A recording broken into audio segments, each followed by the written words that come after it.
I am routinely chastised, well, not really, but reminded that I use the word agitprop without fully explaining it, and that is fair criticism. Now, I assume that everyone knows what I mean, but then I forget that most people don't recognize Marxist Bolshevik references, even though, in this particular case, the term itself is pretty self-explanatory. But the practices of agitprop aren't that obvious. So in this video, we'll explore 3 questions. What is agitprop, how it's supposed to work, and how it works in practice. And I'll explain mostly with examples because whilst armchair philosophy is nice, we already have enough of that on the non-leftist side of the aisle. We diagnose problems and we tend to diagnose them impeccably, but we are behind in terms of practical politics. So buckle up because this one will be quite long. So with that said, let's explore.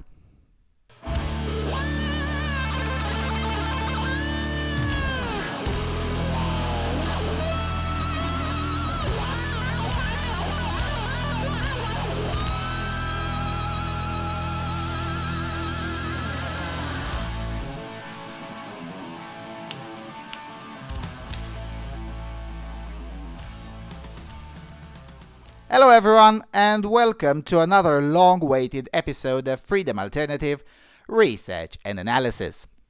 Now, when it comes to practical politics, tradition teaches us that the left overuses all sorts of tools without any regard for morality because the ends justify the means. Conversely, the right traditionally overemphasizes morality without too much regard for tools because the ends does not justify the means. Now, while it is indeed true that the ends do not always justify the means, sometimes they do. And being moral is good in itself, but it isn't and cannot be an end in itself. Especially not when dealing with the left, whose morality doesn't preclude them to use anything and everything available. That's how we are where we are, because the right has outright refused to use certain tools because it viewed them a priori as tainted, because they were invented or merely just perfected by leftists. Meanwhile, leftists have had no qualms in using tools invented or perfected by rightists. One shining example in this regard is the leftist arguing for collectivism using individualist tactics and rhetoric. Mind you, the leftists managed to push disdainful nonsense like anti-discrimination legislation that shuts down businesses and ruins millions of lives using individualist rhetoric such as the poor little homo who's been denied a cake. And it works! Or at least it worked so far.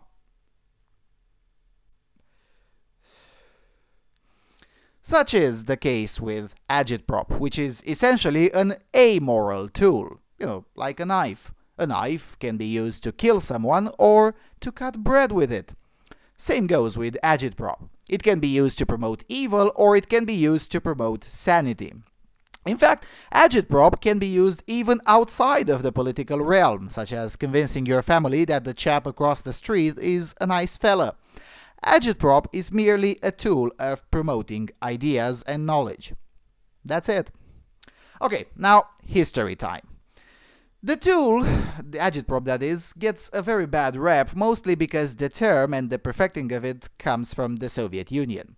The term agitprop or agitprop in Russian is an abbreviation to Отдел агитации и пропаганды, which stands for the Department of Agitation and Propaganda, a very important department laid out in all territories in the early days of the Communist Party of the Soviet Union. Now, mind you, these things go even before the Soviet Union even existed. The Bolsheviks did not yet have the power in Russia when they developed these things. Now, later on, the Department of Agitation and Propaganda was renamed into the Department of Ideological Conformity, and no, I'm not joking, and then after Khrushchev, the department was renamed as the Ideological Department and lost most of its importance even before Mikhail Gorbachev became Secretary General of the USSR. Now, while this may be boring for some, it is important to understand the origins of Agitprop, even if you think Agitprop is an immoral tool, because Agitprop is the bread and butter of spreading most ideas, regardless of what those ideas are. Now, while the Bolsheviks invented the term and used the tool on a massive scale for the first time, it wasn't the original Bolsheviks that made Agitprop what it is in modern times. Agitprop in the early 20th century was very open. Everyone knew, both the agitators and those being agitated towards, that what they were hearing was propaganda. The Communist Party of the USSR used Agitprop to disseminate knowledge about the policies of the Communist Party, but also knowledge about new or better agricultural methods, knowledge about the use of electricity, and other practical information has also been disseminated for the purpose of expediency using the same apparatus of agitation that the Communist Party already had in place. Now, between the early 20th century Agitprop and modern Agitprop, there is a missing link. And that missing link is Eugen Bertolt Friedrich Brecht, most commonly referred to as Bertolt Brecht, a West German poet, playwright, theater director, and a Marxist. Bertolt Brecht built upon the early works of the Bolsheviks by making Agitprop less obvious through introducing subtle and sometimes not so subtle Marxist propaganda into his work. Although educated by a dissident Marxist, Brecht was a true believer in the Soviet ideology. So much so that he spent his last years in the Deutsche Demokratische Republik, that would be East Germany, defending the brutal suppression of the East Germans by the Stalinist puppet Walter Ulbricht and the Red Army. Now, this guy was deemed so important for the success of the Soviet propaganda that in 1954 he was awarded the Stalin Peace Prize, a prize almost exclusively reserved to non-Eastern Bloc nationals who had defended or spread the Soviet ideals beyond the Iron Curtain. Now, you won't read that in the history books because the Westerners never fully understood what the Stalin Peace Prize was, and the Easterners who knew and wrote about it tended to, well, disappear. Anyway, what matters more is what Brecht did before he made his final move to the DDR, where he died at the age of 58. Two periods are of most importance, early 1920s and late 1940s. Now, in early 1920s, Brecht almost single-handedly gave birth to what in Eastern Europe and Soviet Union ended up being known as Agitprop theater. But his biggest success was not the fact that his work style was appreciated by the Kremlin. His biggest success was that he managed to spread the style to West Germany, then to Western Europe in general, and finally to the United States. By late 1930s and all the way till 1947, Brecht was in the United States writing plays and scripts in the Agitprop theater tradition. However, for the non-communist world, his tradition was not called explicitly Agitprop theater. Instead, the name non-Aristotelian theater was touted around. Of course, very few people bought it at first, since it was still quite noticeable even for the moderately trained eye that this was basically a form of far-left politicized form of art. But it stuck. In fact, some of Brecht's influence on Hollywood can be noticed even in modern-day Hollywood productions, if you know where to look and what you are looking for. Now, sometime in the future, or when this channel will be bigger, I might do a video specifically with examples of communist influence or outright communist agitprop messaging in modern movies. Anyway, back to Brecht. His legacy lives on today, even though he is a little-known character even in left-wing circles. There are probably very few people who remember him appearing in front of the House of Un-American Activities Committee on October 30, 1947, where he testified that he had never been a member of the Communist Party. Which was actually true. Brecht never joined a communist party or movement throughout his life, even as he was defending Stalin. He was not a party member. And this wasn't by accident. Agitators are not supposed to be party members, just like Hillary Clinton agitators aren't necessarily Democrats. Anyway, we'll get to that. Essentially, Brecht matters because he is the one who made agitprop something that could be used in a non-communist society to subvert that society towards the left. Many people, including those who know a thing or two about agitprop, tend to trace the history back to Saul Alinsky, but Saul Alinsky did not invent agitprop. He merely wrote a manual on how to use it in certain instances for the purposes of the left. But the tool was already there and the models were already there. I mean, mind you, by the time Saul Alinsky wrote Rules for Radicals in 1971, virtually all government had at least 3 comprehensive agitprop manuals, and many subversive movements also had their own complex and deep body of knowledge and literature. Heck, by the time Rules for Radicals came around, the politics of spreading division through agitation were already quite well into their own progress, building upon the work of Herbert Marcuse and, to a lesser extent, Antonio Gramsci. Anyway, this is getting needlessly complex. It's not entirely relevant who did what and who did when. What is relevant is that all of the relevant literature and the politically relevant events that occurred between 1958 and 1979, both in Eastern Europe and Western Europe, as well as North America, led to the gradual crafting of modern-day agitprop. So let me lay out as briefly as possible how modern-day agitprop works, and then we'll get to the fun part, the examples. Because after all, this whole philosophy thingy, as interesting as it may be, is a lot less relevant than practical politics. So, second part of the video, the theory of agitprop. Now, modern agitprop relies on 3 big things. 1 is the agitators, of course. 2 is the institutions, which can be of any kind, really. And 3, conflict. Now, the conflict doesn't have to be real. You just have to make it appear as there is one. Also, the institutions don't have to be real either, and if you're good enough, the agitators don't have to all be real. You can quite literally achieve an agitprop goal with 2 agitators. Rarely with one sole agitator, although experience taught me that that's possible too. It does depend on the goal. Anyway, and by that I mean the practical goal, because the general goal of any agitprop operation is subversion. And this has always been the case. What differs is that it can be subversion into any direction, not just a leftist one. Now, while the purpose of agitators is pretty much self-explanatory, the purpose of the institutions and the conflict is less obvious. So, the purpose of the institutions is basically twofold: to provide legitimacy and to project the illusion of erudition and consensus. Now, right-wingers have started to slowly learn this in the last 10 or 15 years, which is great, but it's not happening fast enough. Leftists, however, have a huge machine of institutions masquerading as non-partisan, erudite organizations that are allegedly above partisan politics. It just so happens that they never, ever, under any circumstance, take any position that is even so mildly to the right of the furthest left you can imagine. One such example is the SPLC.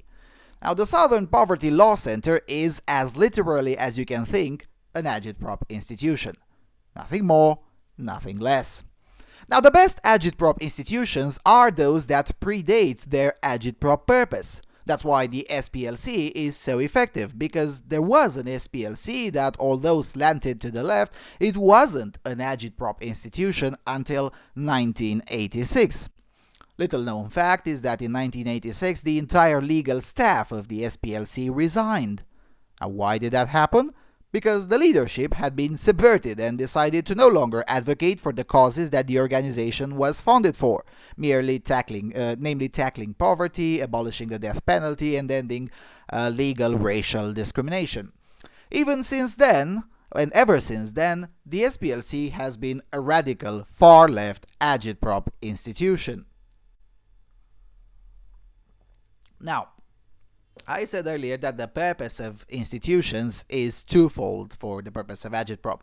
Now, the SPLC is big enough that it fits both purposes. It provides legitimacy for wacky, radical, far-left ideas, such as the utter retardation that the Muslim reformer Majid Nawaz is an Islamophobe. Anyway, so the SPLC not only provides legitimacy and cover for highly insane ideas, but it also projects an image of erudition and apparent consensus. In this regard, the SPLC is an extraordinary case. In most Agitprop efforts, there are separate institutions for different purposes. For instance, in LGBTist Agitprop efforts, you don't really have an institution that does both of these roles. So, for instance, in Germany, you have the scientific humanitarian community, which is not only the LGBTist organization of Germany, but it's also the first LGBTist organization in history, founded in 1897. It's funny how almost all of these degeneracies can be traced back to Germany, isn't it? Anyway, so whilst the Scientific Humanitarian Committee is the LGBTist organization, this organization doesn't do any activism and hasn't done any since at least the 1920s. The bulk of the activism is done by the Hirschfeld Eddy Foundation, the LSVD, and Lesbenring. Yes, the lesbians have their own separate LGBTist organization and their own cemetery, because Germany. Anyway, the point is that having multiple organizations that at the end of the day are quite literally the same organization provides an illusion of consensus amongst apparently competing groups. In fact, when it comes to LGBTist causes, oftentimes you can count on almost all human rights groups to jump on board when you need them for a political project. Like I said, these institutions don't have to be real. It is often the case that a petition allegedly signed by 50 organizations actually means 3 or 4 people. Now, this is routinely the case in very contentious and highly unpopular positions, such as, let's say the imposition of gay marriage in America. Now, the idea that the majority of Americans agree with the gay marriage is preposterous in and of itself and completely untrue. But that's the thing with Agitprop, it doesn't have to be true. You just have to project an apparent consensus if your position is in a tiny minority. If your position has a significant minority behind it, let's say 35 to 40%, then you don't have to lie. You just need to project your consensus as being slightly bigger than it is, and with passionate agitators, you can win hearts and minds using the same tool and without lying or deceiving at all. But we'll get to that in a minute or two. Now, the third and final wheel in the theory of Agitprop is conflict. Now, as I said, the conflict doesn't have to be real. If you're using Agitprop coming from the right, there are very few situations, if any really, where you'd have to create conflict where none existed previously. There are situations, but they're rare.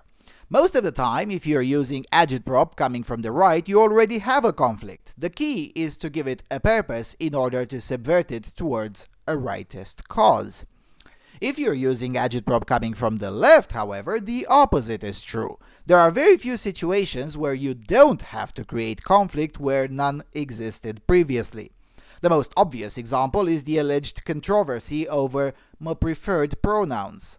Finally, the normal majority reacts as it should have reacted to all previous Agitprop operations of the left, with scorn, mockery, and ridicule. The respect pronouns is an Agitprop operation, not a particularly bright one, but one that does indeed follow the pattern quite well. It's slowly building its projection of alleged institutional consensus, it has quite a few agitators that are well organized and well spread, and it relies on creating conflict where none existed previously, since it needs the conflict. This is a situation where the left is at an inherent advantage, because when you create the conflict, you don't go through the step of subverting it, since you can create it exactly the way you want it for your own political project. Right-wingers rarely get this chance, since right-wingers are rarely in the need to create conflict. But anyway, we'll get to that because there are real-world examples of that. So, conflict basically is necessary in an agitprop operation. And these three pillars have changed and refined over time in their manifestation. But these three pillars have been established roughly 120 years ago and have hardly changed at a fundamental level. For instance, agitprop operations by the Soviet Union in Polish or Romanian or Hungarian villages where peasants refused to give their land to the collective farms relied on the same pillars. Agitators, usually the laziest scum of the village to pay off by the party, institutions, usually the police, the newspaper, and the party official, and conflict.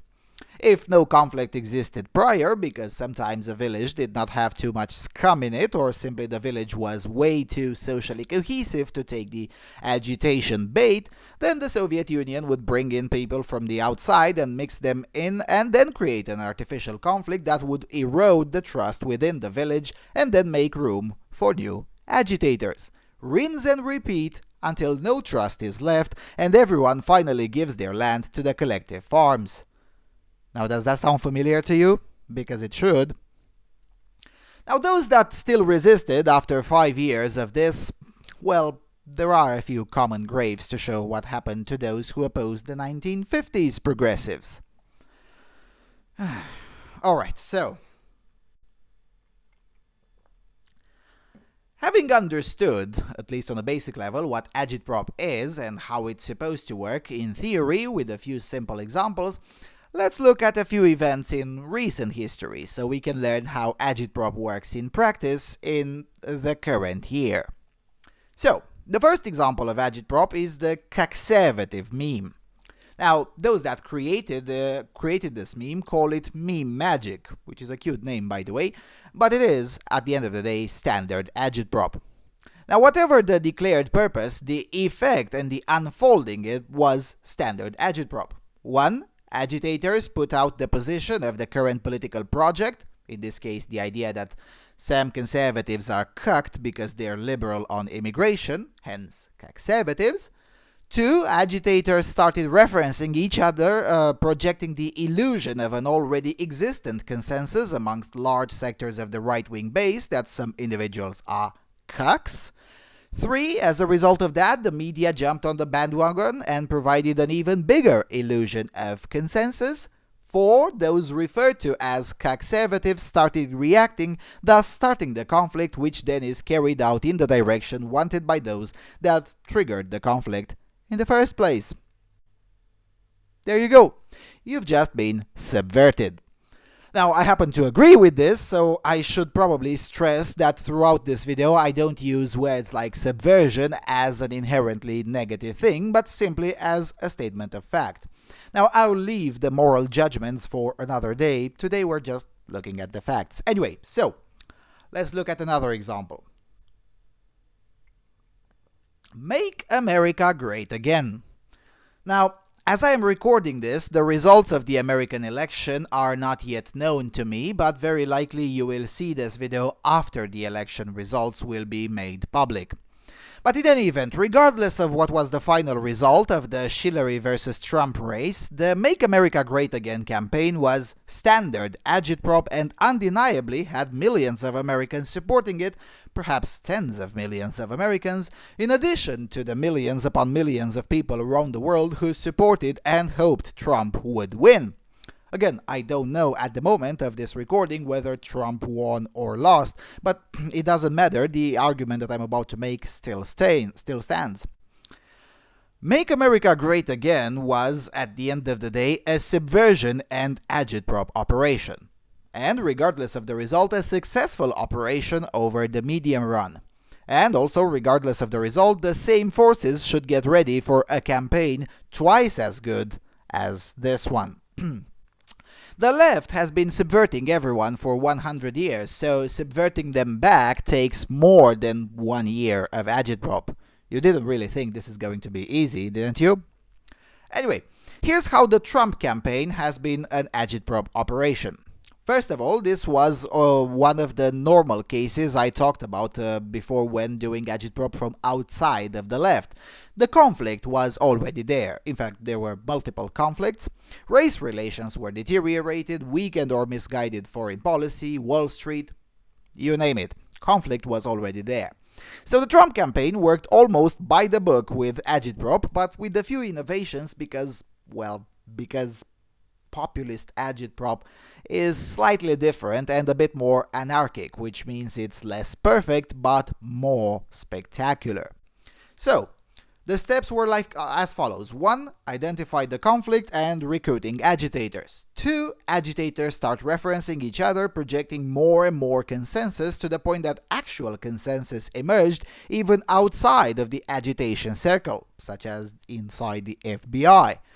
3. Accurately predicting the way the media bandwagon will flow and agitators using that to self-reference even further. Now, when I say self-reference, I don't mean just Breitbart referencing the Gateway Pundit, but also Trump agitators and shills starting referencing older Trump speeches, showing that this isn't something new. 4th step, the media takes the bait and continues to dig deeper into the same trap. And 5, the political project, in this case the Trump campaign, begins to actively subvert the opposition. Now, I explained in my February 8, 2016 video called Why is Trump Winning? That the biggest Trump fans were at the time, and I contend still are, well, a certain type of Democrat. Also, going to the black church to promote the political project in terms like a new deal for black America or the change one needs and similar ways, that's textbook subversion technique in an agitprop operation. Again, regardless of the results, these are tactics that should become mandatory for any right-winger running for anything, not just president. These tools are universal. You can and indeed should use them even if running for, school principal. Subvert your opponent's base. Use your opponent's rhetoric to sell your own message. Trump did it and did it quite well, much better than George W. Bush, really, even though Bush wasn't really that bad in this department either back in 2000. Anyway, these 5 points are the gist of the Make America Great Again agitprop project. Now, this 5-point approach isn't the only approach that practical experience has to offer to us. There are others too. Also, not all political projects are that straightforward, and this is particularly true for modern left-wing political projects, which tend to be so outside of the realm of mental sanity that it takes a tremendous amount of effort to get them done via agitprop. Here's another example: the promotion of the idea that gay families are equal to normal families.